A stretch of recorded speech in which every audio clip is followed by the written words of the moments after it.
하여 주옵소서. 하나님의 말씀은 누가복음 23장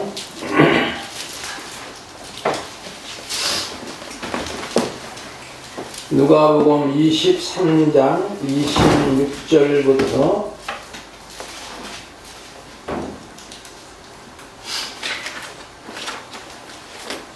38절까지 보시겠습니다.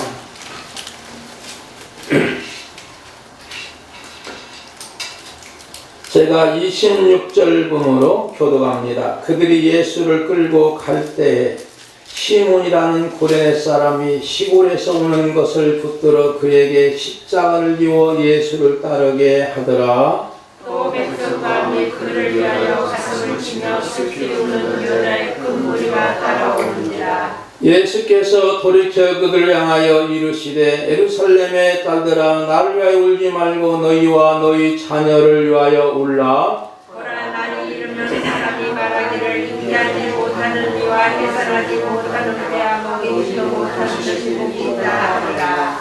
그때 사람이 산들을 대하여 우리 위에 무너지라 하여 작은 산들에 대하여 우리를 덮으라 하리라. 푸른 나무에도 이같이 약간을 마른 가지에도 흙에 대려 하시리라. 또 다른 두 행약자도 사형을 받게 되어 예수와 함께 끌려가니라. 해골이라 하는 곳에 이르러 거기서 예수를 십자가에 못 박고 두 행악자도 그렇게 하니 하나는 우편에 하나는 좌편에 있더라. 이에 예수께서 이르시되 아버지 저들을 사하여 주옵소서. 자기들이 하는 것을 알지 못함이다 하시더라. 그들이 그의 옷을 나눠 제비 뽑을세. 백성은 서서 구경하는데 관리들은 줄 서 이르되 저가 나는 무엇을 하였으니 만일 하나님이 택하신 자 우리 그리스도이니 자신도 구원할지어다 하고 군인들도 희롱하면서 나와 신 포도주를 주며 이르되 내가 만일 유대인의 왕이면 내가 너를 구원하리라 하더라. 그의 위에 있는 유대인의 왕이라고 쓴 패가 있더라. 아멘. 잠깐 기도드립니다. 아버지 하나님, 지금 이렇게 온통 세계적으로 코로나 때문에 고통당하고 있습니다. 아버지 하나님, 이런 상황에서도 우리가 중요한 것은 오늘 사과나무 한 그릇을 심을 수 있는 희망을 허락하여 주시기를 원하옵나이다. 우리 예수님의 골고다 언덕에 세운 십자가가 희망인 줄 분명히 믿습니다. 아버지여, 유대인들이 포로 수용소에서 그들이 하는 말이 양식이 없으면 40일 살 수가 없고 물이 없으면 7일 버티기 어렵고 공기가 없다면 1분도 버틸 수 없지만 희망이 없다면 단 한순간도 살 수 없다고 이렇게 말하고 있습니다. 이러한 상황에도 우리가 십자가를 바라보며 절망이 희망으로 변할 수 있도록 은혜를 베풀어 주시기를 원합니다. 하나님께서 골고다 언덕에 심으신 십자가 한 그루가 꺼지지 않는 희망입니다. 하나님은 종말 때 심판하셨다고 선언하셨지만 그러면서도 십자가 한 그루를 심으셨기에 오늘 우리가 무엇보다도 영원한 희망을 가지고 오직 주님이 달리신 내 대신 달리신 십자가를 바라보는 시간이 되게 하여 주시기를 원합니다.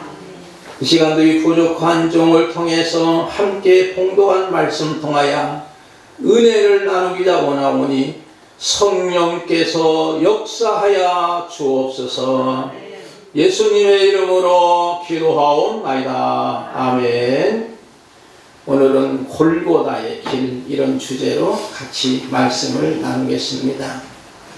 예수님이 십자가에 달리신 그 언덕을 우리는 보통 골고다 언덕 또는 해골의 골짜기라고도 말합니다. 그리고 우리가 보통 갈보리 언덕이라고도 말합니다. 그 지역이 해골이 많아서 해골 골짜기가 아니고 위에서 사진을 찍어다 보면 그 모양이 골고다 언덕이 해골의 모양이라고 하는 그런 모습을 들었습니다. 예수님이 이 십자가를 지신 모습을 우리가 깊이 생각해 보면서 우리 자신이 바로 오늘 이 십자가의 길이 무엇인가를 같이 나누기를 원합니다. 예수님은 골고다 언덕으로 끌려간 것이지만 사실은 예수님은 자발적이고 능동적으로 선택하신 것이지요.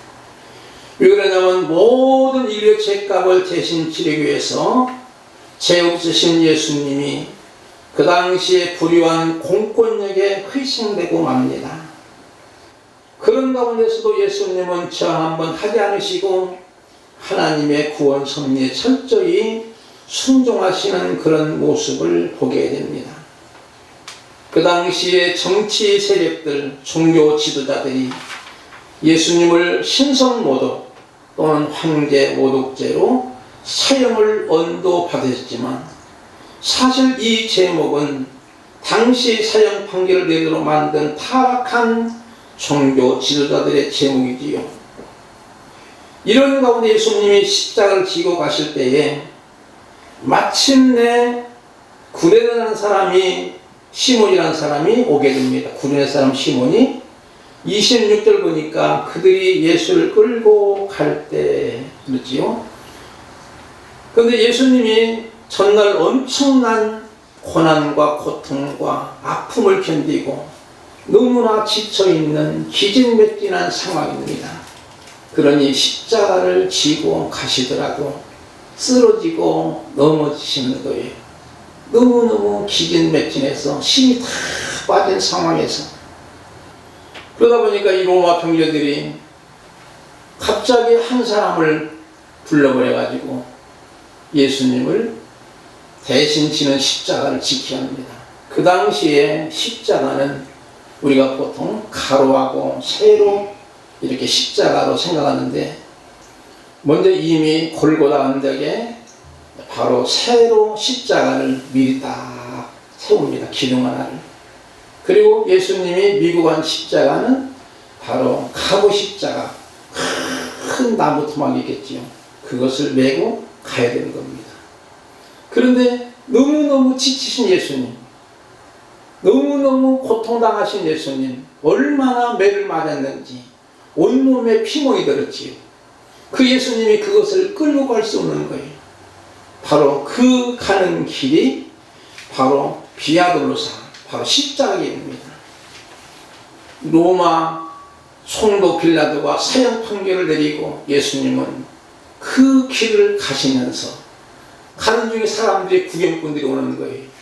마침내 아마 6월절을 행사를 지키기 위해서 올랐던 구레네 사람 시몬, 이 구레네는 아프리카 지역입니다. 근데 시몬이라는 이름은 유대인의 이름이거든요. 그러기에 아마 이 사람은 분명코 유대인입니다. 근데 그 사람을 쉽게 말하면 로마 병장들이 붙들어 가지고 예수님의 십자가를 대신 지우도록 만드는 거예요. 그런데 우리가 중요한 건 뭐냐면 이렇게 억지로 그가 십자가를 칩니다. 자의적인 것은 하나도 없는 거예요. 그냥 세상 말로 말하면 재수없게 그냥 딱 걸려가지고 십자가를 지고 가는 거예요. 그런데 중요한 것은 그가 진 십자가는 그의 가족들에게도 오고 오는 수레들에게 그의 이름들이 영광스럽게 남긴 거예요.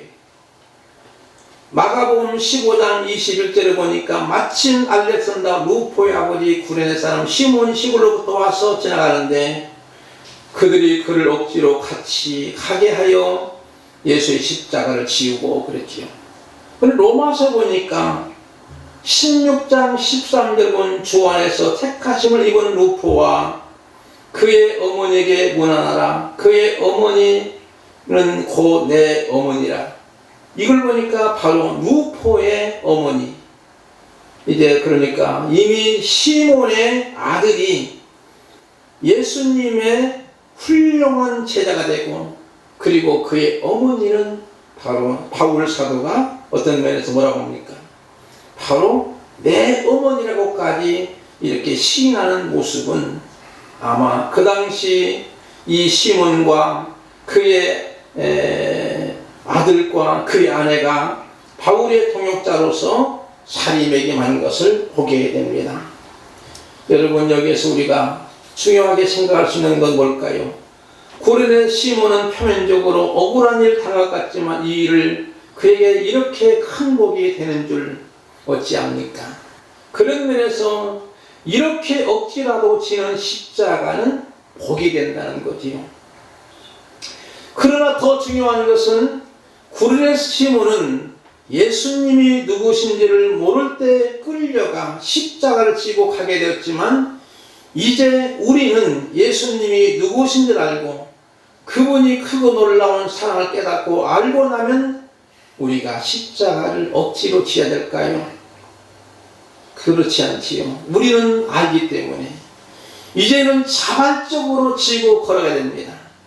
이제는 하나님이 기뻐하시는 자원 마음으로 십자가를 가야 하는 것이죠. 그것이 당연한 것이죠. 그 길이 비록 좁은 길이지만 그 길이 비록 험난한 길일지라도 고난의 길일지라도 이 길만이 생명의 기름을 믿고 우리는 무엇보다도 십자가의 길을 갈 때에 억지로 마지못해서 하는 것이 아니라 우리는 이제 기쁨으로 감사함으로 십자가의 길을 걸어가야만이 참된 신앙이라고 볼 수 있는 것이지요. 만약에 우리가 오늘은 교회 가야지, 오늘은 기도하는 날이니까 내가 기도해야지 하는 것은 아직도 능동적이지 않고 수동적입니다. 무언가 아직도 억지로 하는 그런 느낌이 있어요. 그렇지만 우리의 신앙생활은 예수님이 언제나 만왕의 왕이시면서도 습관을 따라 기도하시는 것처럼 우리는 자동적으로 오늘은 예배하는 날이니까 가야지 마음 먹는 것이 아니라 이미 그렇게 되어지는 것입니다. 그게 바로 우리는 자연스럽게 십자가의 길을 갈 수 있는 기쁨의 마음이죠. 그러나 오늘은 날씨도 조금 좋지도 않고 요즘에 코로나 때문에 그렇고 그러니까 그냥 집에서 쉬어야지 오늘만큼은 이런 생각을 갖는다면 아직도 여러분의 신앙생활은 억지로 하는 겁니다. 그러나 우리는 주님을 이미 알았습니다. 주님의 그 크신 사랑을 알았습니다. 주님이 나 위해 정말로 대신 십자가를 지시는 것을 알았습니다. 그러면 우리는 이 십자가의 길, 비록 이 길이 우리에게는 험지의 길일지라도 고난의 길일지라도 이 길이 생명의 길임을 믿고 반드시 이 길 후에는 영광의 길인 걸 믿고 우리가 기쁨으로 감사함으로 가게 되는 것이죠. 한번 여러분이 누가 27절 말씀을 읽어주시면 좋겠습니다. 시작.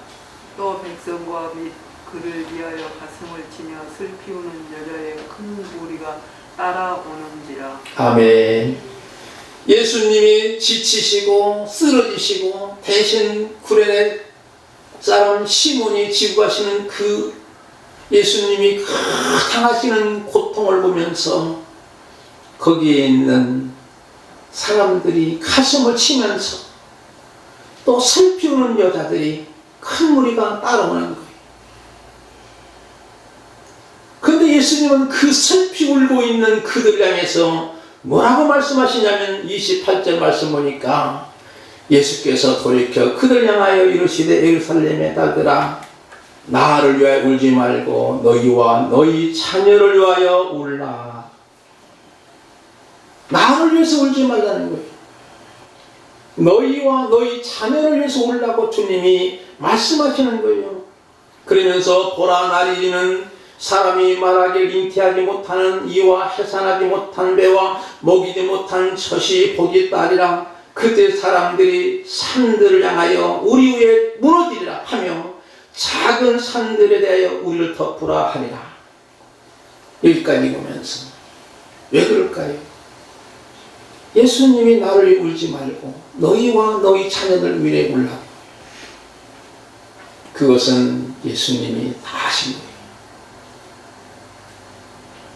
바로 예수님이 하신 것이 뭐냐면 그 당시에 AD 70년에 로마에 의해서 예루살렘이 함락되고 어린아이까지 처형당하고 희생당하고 죽음당하는, 정말 예루살렘 성전이 돌 위에 돌 하나도 없이 다 파괴될 정도로 완전히 파괴되는 그 모습을 알기에 너희 자신을 위해서 슬피 울라, 회개하라는 의미겠지.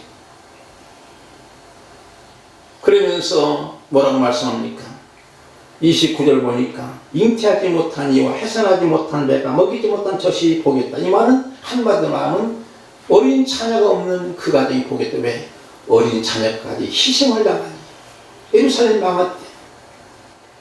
또 여기에 중요한 건 뭐냐면 바로 이들의 울음이 원어적으로 보면은 습관적인 울음이라는 겁니다.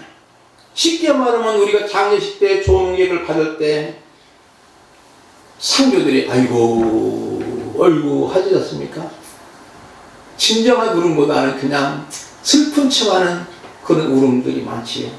그리고 그 당시에 유대 사회는요, 장례식 때 상교들이 지치니까 울음꿀을 사가지고도 울게 한다는 겁니다. 슬픈 기색으로. 그러니까 이 말은 뭐냐면 습관적인 울음이니까 어떤 면에서는 그들의 진정한 애통이 아니지요. 그런 모습에서 우리가 중요한 것은 여기서 우리가 깊이 생각할 메시지는 우리 기독교의 해악이 뭘까? 십자가의 적이 무엇일까? 이것을 생각해야 됩니다.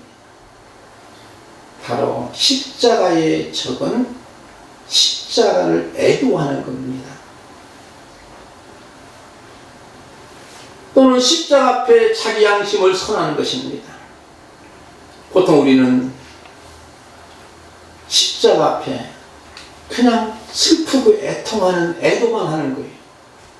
그게 아니에요.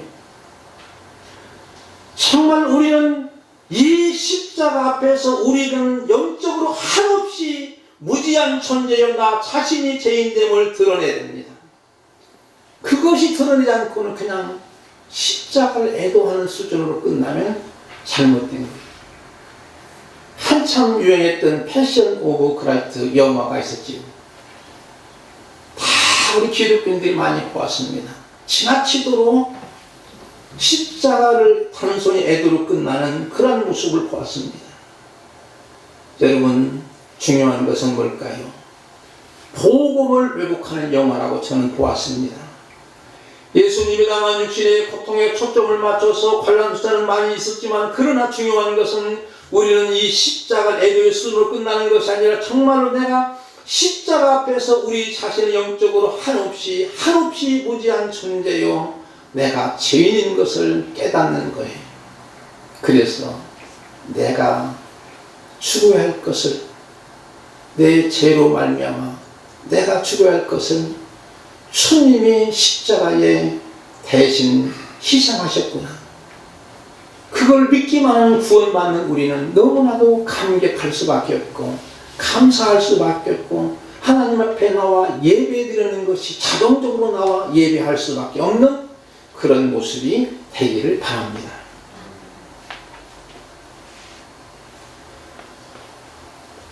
아까 말씀드린 거 28절 말씀 보면 그런 모습에서 예수님은 울지 말라 하셨지요. 그러기에 예수님은 그때 사람들이 산들에 대하여 우리 위에 무너지리라 하며, 이게 무슨 말일까요? 작은 산들에 대하여 우리를 덮으라리라. 쉽게 말하면 산들이 무너져서 그냥 오늘 밤에 내가 잠자다가 그냥 일어나지 못하고 그 산이 무너져가지고 거기서 그냥 매장이 됐으면 좋겠다는 거예요. 너무 고통스러우니까. 옛날에 우리 어머니 시대에 보면 정말로 보릿고개에 힘든 세월을 보냈습니다. 제가 아시는 목사님이 모친이 자기 아버지가 일찍 돌아가시고 사남매를 키웠답니다. 그러면서 이 어머니는 남의 집살이, 보따리 장사 등 온갖 험한 일에 또 새벽에 나와서 새벽기도 하시고, 그 모습을 볼 때마다 이 사남매가 어머니의 고통스러운 모습, 근데 그 어머니가 간혹 신음하면서 그렇답니다. 오늘 밤 내가 일어나지 않고 그냥 하나님 불러갔으면 좋겠다고. 왜 그럴까요? 너무 힘드니까. 너무나도 험한 세월을 보내고 고통스러운 세월을 보내는 그 6.25 이후의 시대에 엄청난 고통을 당하는, 그러니까 여기에서도 지금 그 당시의 사람들이 예루살렘 성이 멸망한 그 시기에 너무나도 고통스러우니 이렇게 변하는 것이죠. 산들에 대하여 우리 위에 무너지리라, 작은 산으로 또 우리를 덮으라고 하는 거예요. 이런 모습이. 그래서 예수님은 이 예루살렘에 있는 여인들 향해서 나를 위해서 울지 말고 너희와 너희 자녀를 위해서 울라고 말씀하시는 거예요. 그러면서 31절 말씀 보니까 푸른 나무에 너희가 지하건을 마른 나무에는 어떻게 내리오하리라. 쉽게 말하면 푸른 나무는 예수님을 상징하고 마른 나무는 믿지 않는 사람을 말합니다. 푸른 나무도 지금 이같이 십자가의 고통을 당하는데 너희들은 어떻게 하냐 이거죠. 마른 나무는. 그러면서 갑작스럽게 테마가 바뀌는 거죠. 여러분 한번 32절 누가 한번 봐주실까요? 시작. 또 다른 두 행할자도 사형을 받게 되어 예수와 함께 끌려가니라. 아멘. 두 행할자. 다른 복음서는 또 강도라고도 표현합니다. 하여튼 예수님은 행악자처럼 이렇게 지금 골고다 언덕에서 지금 십자가에 달리시는 그런 모습이죠. 같이 끌고 가는 거죠. 그리고 거기는 여러분이 아까 말씀드린 해골이라는 곳에 이르러 거기 예수를 십자가에 못 박고 두 행악자도 그렇게 하니 하나는 우편에 하나는 좌편에 있더라. 그런데 한 사람이 뭐라고 하죠? 예수께서 한 사람에게 아버지여 저들을 사하여 주옵소서 하는 것이 그런 가운데서 예수님은 지금 십자가에 못 박는 그 로마 병정이나 또는 그 당시 종교 지도자나 유대인들, 그 사람들을 용서의 기도하시는 거예요. 두 행악자도 같이 매달리면서 여러분이 생각해 봅시다. 고통스러운 상황에서 얼마나 고통스러웠을까요? 그 상황에도 아버지여 저들의 죄를 용서하여 주옵소서. 저들이 죄를 알지 못합니다. 자기들이 하는 걸 알지 못하는 거예요. 그러니까 이들이 하는 건 너무너무 엄청난 잘못된 사람이지만, 잘못된 인간들이지만, 그렇지만 주님은 바로 이들의 죄까지도 용서의 기도하는 것은 단지 그들이 하고 있는 것을 알지 못했기 때문이라고 주님은 말씀하고 있는 모습을 봅니다. 아마 그 기도가 바로 응답이 된 것으로 느껴지지요. 한쪽에 있는 행악자가 다른 한쪽에 있는 사람은 예수님을 비방하고, 한쪽에 있는 행악자는 예수님이 구원자 주님이심을 알고 당신의 나라에 임할 때 나를 기억하시다니 예수님은 내가 진실로 내게 이르노니 오늘 내가 나와 함께 낙원에 있으리라고 말씀합니다. 오른쪽인지 왼쪽인지 모르지만 한쪽은 끝까지 예수님을 비방하고 예수님을 조롱하는 거예요. 똑같이 그 당시 행악자들, 관리들과 군인들처럼 같이 비웃고 조롱하지만, 비방하지만 한쪽에 있는 사람은 예수님의 기도 응답대 듣기, 그가 말하기를 당신의 나라에 임할 때 나를 기억하소서. 그때 예수님이 내가 너와 함께 오늘 낙원에 있으리라고 말씀하는 거예요. 한쪽에 있는 사람은 구원받고 한쪽에 있는 사람은 구원받지 못하는 이 사건은 십자가상에서 이루어지지요. 이런 모습에서 우리가 중요한 것은 한쪽에 있는 사람은 우리의 과거의 사람이라고 느껴집니다. 다른 한쪽에 구원받은 사람은 바로 오늘 우리 현재의 모습이라고 보아지지요. 그런 모습을 우리가 깊이 한번 생각해 볼 필요가 있습니다. 여러분, 오늘 우리는 예수님의 나의 구주 되심을 이미 알았습니다. 이제는 구레네 시몬처럼 억지로 십자가를 지는 길이 아니라 오히려 기쁨으로 십자가를 지고 감으로 십자가 길 위에 부활의 영광을 경험하며 하나님께 영광을 돌리는 저와 여러분 되기를 바랍니다. 십자가를 가는 것은 무엇일까요? 아까 말씀드린 것처럼 십자가를 애도하는 것은 절대 아닙니다. 십자가를 숭배하는 것도 아닙니다. 뭘까요? 따라합시다. 무조건 용서하는 것이다. 지금 주님은 무조건 용서하는, 자기를 십자가에 못 박는 그 사람들뿐만 아니라 양쪽에 있는 그 행악자를 위해서도 아버지여 저들의 죄를 용서하여 주옵소서, 저들이 알지 못하오니 그들의 죄를 용서해달라고 주님은 무조건 용서하시는 거예요. 그러므로 여러분이 십자가의 길을 가는 것은 뭘까요? 용서밖에 없습니다. 얼마나 어렵습니까? 너무너무 어려울 수 있는 겁니다. 그래서 주님은 원수도 사랑하라고 합니다. 내 핍박자를 위해서도 기도하라고 합니다. 이게 우리 기독교 정신이지. 나를 미워하는 사람은 내가 증오하고 끝까지 미워하고 원수를 갚아야 된다고 하는 것이 아닙니다. 우리는 바로 무조건 용서해요. 베드로 사도가 예수님께 70번, 7번씩 70번 용서할까요? 주님은 아니다. 70번씩 한없이 용서하라는 것. 끝까지 용서하는 것. 그게 바로 여러분이요, 십자가의 길을 가는 길인 줄 믿습니다. 도저히 용서할 수 있는 자도 주님이 나 같은 죄인을 용서하시고 구원하셨으니 우리가 십자가의 길 골고다의 길을 기쁨으로 걸어간다면 무조건 용서할 수 있는 것이죠. 그래서 주님의 십자가 상에서 주님의 구원하신 것은 우리도 그 행악자도 구원케 하는 통로자가 될 수 있습니다. 그래서 골고다의 길은 먼저는 내가 죽고 이제는 다시 살고 살리게 되는 통로자도 되는 것입니다. 사랑하는 성도 여러분, 십자가는 절망이 아닙니다. 신앙의 한 그릇을 하나님이 골고다 땅에 세우셨습니다. 그러므로 이 한 나무를 심은 것이 우리에게는 절망에서 희망으로 바꿔주는 것이죠.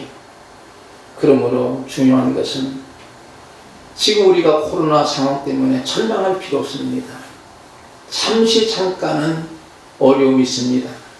지난주에 말씀드린 것처럼 시련은 있어도 실패가 없도록 하나님이 우리와 함께 해주시고 이 절망에서 희망으로 바꿔지는 부활절을 맞이하는 저와 여러분 되시기를 주님의 이름으로 축복을 드립니다. 기도하겠습니다.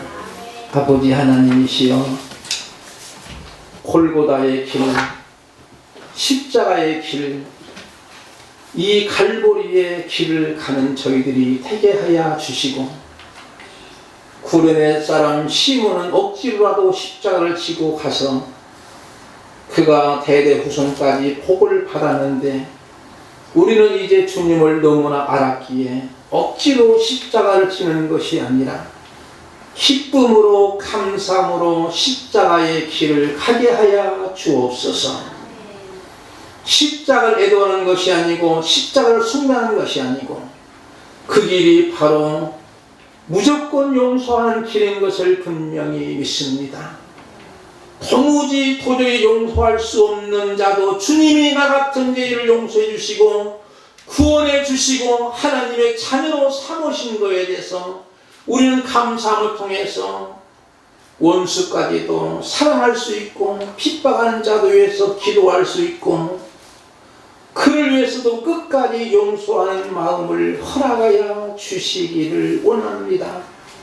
이 길이 힘든 길로 생각해서 억지로 가는 것이 아니라 이제는 알았기에, 주님을 나의 구조로 알았기에, 주님이 내 대신 십자가의 길을 가시고 십자가를 지셨기 때문에 그것을 믿기에 우리는 무조건 용서할 수 있는 저희들이 되어서, 내가 십자가의 길이 바로 나 자신이 죽는 길이고, 그리고 나 자신이 다시 살고, 그리고 이제는 많은 사람을 살려낼 수 있는 축복의 통로자 또는 구원의 통로자로 저희들을 사용하여 주옵소서.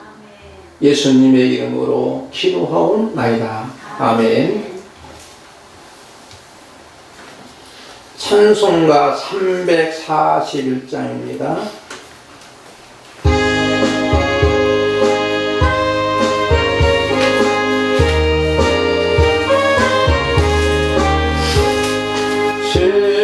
십자가를